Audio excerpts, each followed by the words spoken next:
feel like I talk to and speaking with a lot of companies and even consumers, they're like, oh, there's great customer service, customer service, customer service. And while you might have great customer service, it doesn't necessarily mean that your experience is great. And while we do that, it does reflect on your experience, but sometimes our experience might be lacking, even though our service or our product is top notch. So let's kind of dive into what the differences are so that you can understand and kind of look at your company and, today look back at things you've done in the past and say, you know what, those are things I can change to my service is great. I'm providing a great product, but what can I do to provide a better experience for my clients? Welcome to the follow through. Every episode, we dive into the challenges, opportunities, and strategies that help business owners save time, reduce stress, and grow.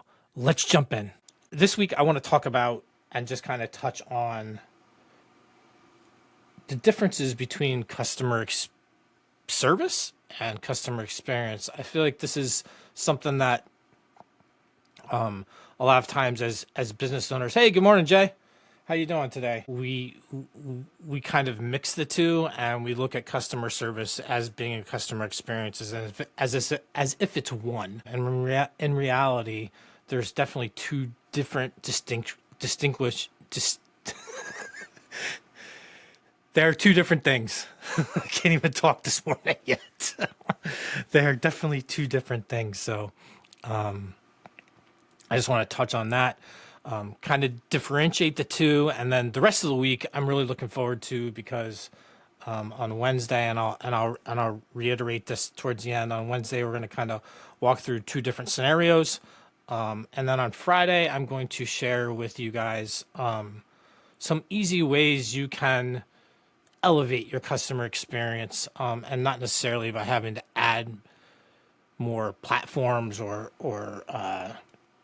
ways you can do it now without having to add anything necessarily new to your company or your business to implement those. So let's kind of dive into what customer service is versus customer experience, because I feel like I talk to and speaking with a lot of companies, and even consumers, they're like, oh, there's great customer service, customer service, customer service. And while you might have great customer service, it doesn't necessarily mean that your experience is great. And I feel like we're all striving to provide the best product that we possibly can. And while we do that, it does reflect on your experience, but sometimes our experience might be lacking, even though our service or our product is top notch.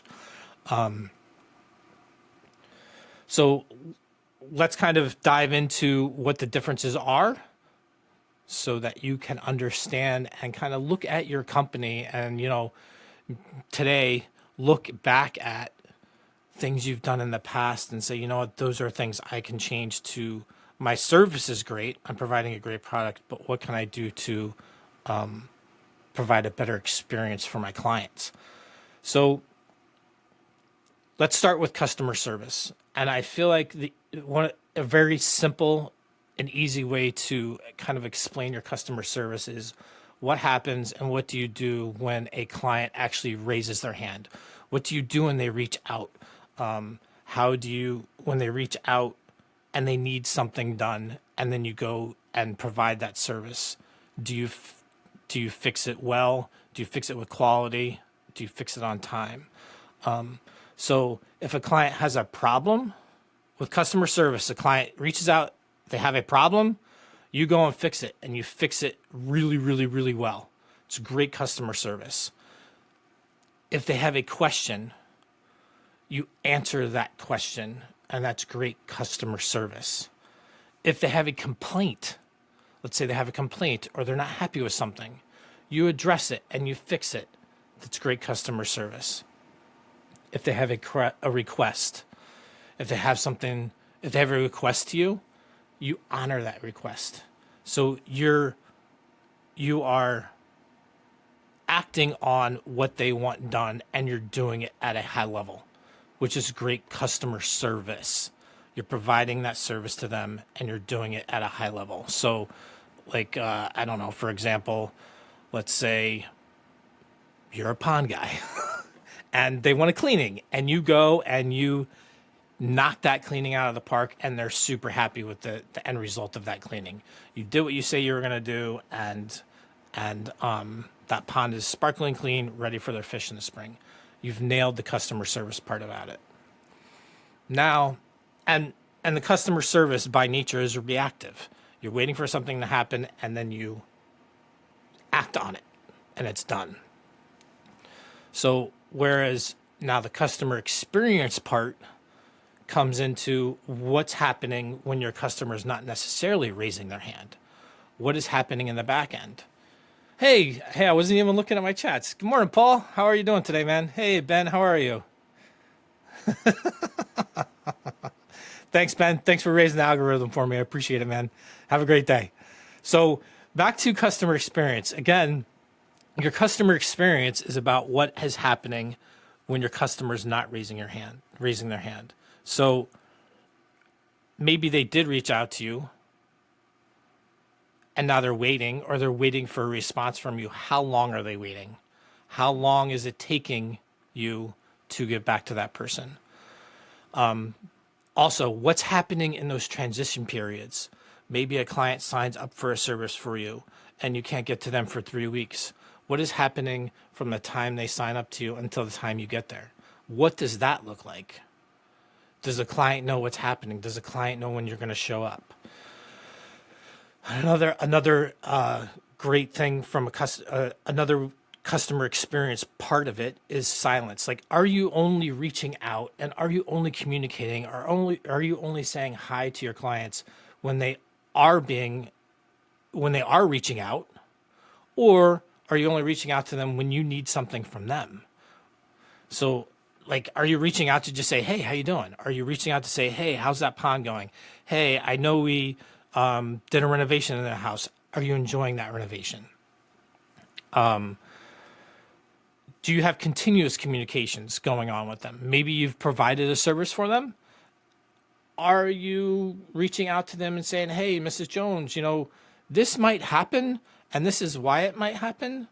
Let us know if it does, or this is common. Are you communicating that to them? Hey, good morning, Matthew. Thanks for joining. I appreciate it, man. And then also a good customer experience will provide clarity to the client as well. They understand what you did, why you did it, and then whether it's complete or not, and maybe what next steps are. What do they need to do next? Do they need to do anything? Do they need to keep an eye on anything? So your customer experience is an ongoing communication, not just in a reactive sense. And it doesn't necessarily have to be communication. So again, reactive is your customer service. Reactive is your customer service and getting things done and doing it at a high level. And your customer experience is ongoing. You're consistently communicating with your clients. You're showing up for your clients in a way that not just during the service, and you're communicating with them along the way, before, during, and after. So customer service is going to happen in moments, while your customer experience happens over time. It's how you handle your issues, and your customer experience is what it's going to do. It's going to elevate how it feels to do business with you. Do you care? Do you want to provide, and are you trying to provide communications, your experience, and your services all at a high level? So right now, and this is kind of funny, but right now we have something going on.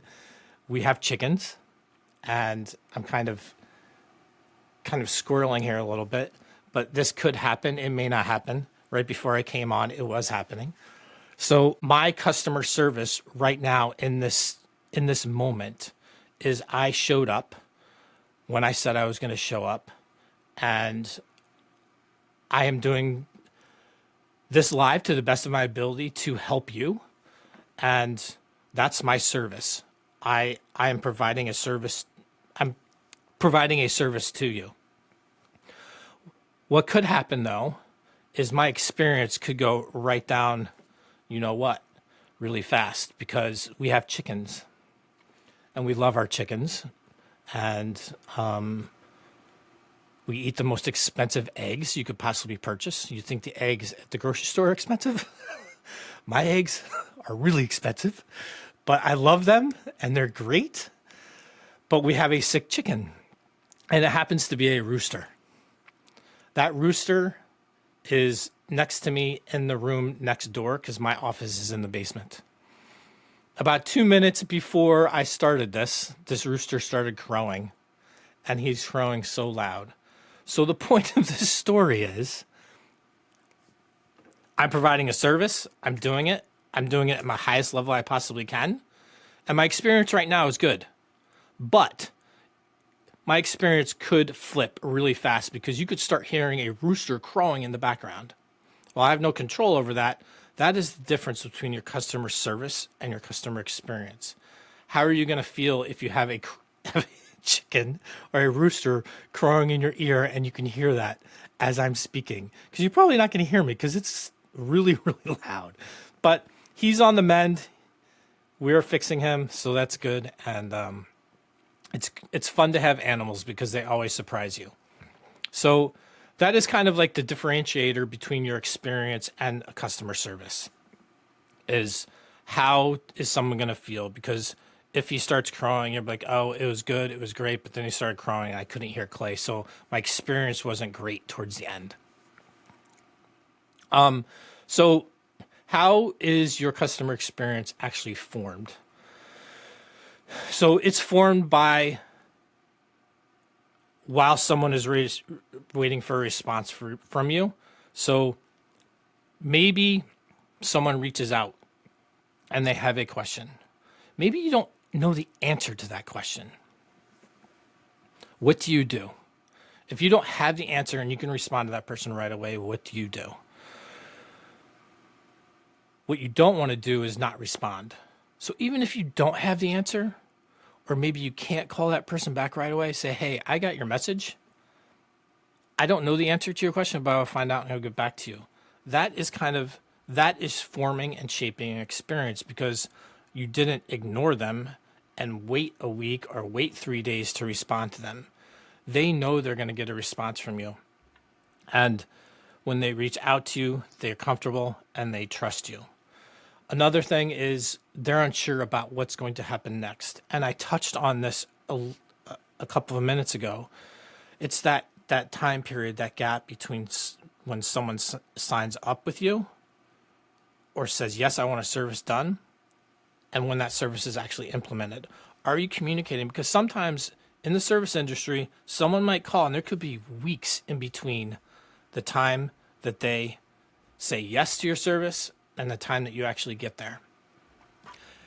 And that is a great opportunity, a great gap, a great time to elevate your customer experience. Send them an email, give them a call, just let them know you're on time. Let them know everything's looking good. Let them know you ordered all the material. There's so many things you can do in that time frame to elevate your customer experience. And really it's about communicating, building trust, and just letting the client know what's next. I say that so many times. What's next? What's next? What's next? So it is such and this is just like a small, I feel like this is a good way to kind of differentiate between your customer service and customer experience.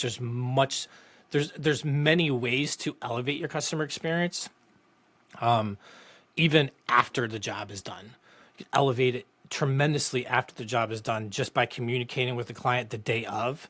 You can call the day after. You can call, reach out a couple of weeks after, just to touch base, not to get anything back from them, but just to touch base with them. So that is what a customer experience in this scenario is shaping the gaps in your services, and you're not just reaching out because you need something from them. So I hope that this and this is not a real long one today, but I hope this kind of separates the difference and helps you realize the difference between what a customer service is and what customer experience is. And actually another quick story that will, I think, help shape it. We this weekend, our washing machine decided it was going to stop working, and there's no way we're going a few days or a week without a washing machine in this house. So we did what we love to do, and we bought one from the local big box hardware store. We've purchased appliances from them before, but the experience has not always been great. I mean, you're getting the product is what the product is. So for me, from a customer service standpoint, that's the product. They're going to deliver it, they're going to put it in, and I'm going to get the product, and that's great. But it's what happens between the purchase and when they're bringing that. And I have to say, hey, good morning, Zach. How are you? I have to say, this morning I was pleasantly surprised because I actually got a text message, and I'm sure it was automated, but it doesn't matter. They're still communicating with me. And this is really coming from an experience standpoint, and we'll see tomorrow that it's being delivered tomorrow. We'll see if they continue to move forward with what they're going to do. But I know what's happening next. They texted me this morning to verify that the address was correct. They said, "Is this your address? You know, we have a delivery scheduled for you for tomorrow. We just want to confirm the address. Is this the correct address?" And I typed in yes, and then I replied back and asked me again if tomorrow was still a good time, which I thought was really nice. So yes, tomorrow is still a great time. And then it responded. I said, "Fantastic. You will receive confirmation later this evening with a 4-hour delivery window tomorrow.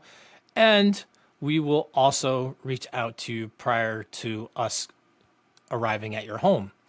And it also had a video on there, just telling me a couple of things that I should probably do in the meantime to get my home ready so that they can deliver this washing machine. So we just ordered it yesterday. I got that message this morning. So we ordered it yesterday. That was fine, whatever. We're getting our product. But they are actually doing exactly what I was saying and what I'm talking about today between your customer service and your customer experience, because I now am being communicated with and I know what's going to happen next. And I think that is just a great thing to be able to know. And it's upping my experience. It's giving me trust that I'm going to actually get it tomorrow and I'm going to be communicated with. So I hope that they keep that up and my experience is good. And then it's going to even roll into the delivery guys coming to my house, and we'll see what happens there, because again, they're going to deliver the product. What's going to happen during that delivery? Are they going to clean up? Are they going to make a mess of my house and all that good stuff? So now, as today, we define this, we kind of separated the two, customer experience versus your customer service versus the customer experience. On Wednesday, I'm actually really excited to roll through two different options, our two different job scenarios, and we're going to go through one and then go through another and kind of break down where you can up your experience from a job standpoint and how you can elevate your experience for your clients in a very easy way, and what the difference is between the two. What does one with a bad experience look like, and what does one with a good experience look like? So I want to thank you all for joining me. I hope this kind of clarifies the difference. And if I didn't do a good job, let me know, shoot me a message, and I will do a much better job of explaining it then. But I really appreciate everybody joining me today. I hope you guys have an awesome Monday. I hope it's not too crazy after the long week, the long weekend. And I will see you all on Wednesday. Thank you so much for joining. Have a great day. And if you found value in this, please do me a favor and just hit that share button. And if you feel like anyone in your network might benefit from it, I would truly appreciate it. Have a great day. Bye. Oh, there's the rooster. Have a good one, guys. Bye. Before you go, if you want to learn more about what we're all about, head on over to kairocx.com. You can reach out to us there or just dig in and learn more about how we can help businesses and help businesses like yours at Kairos CX. Thanks for watching, and I'll see you next time on The Follow Through.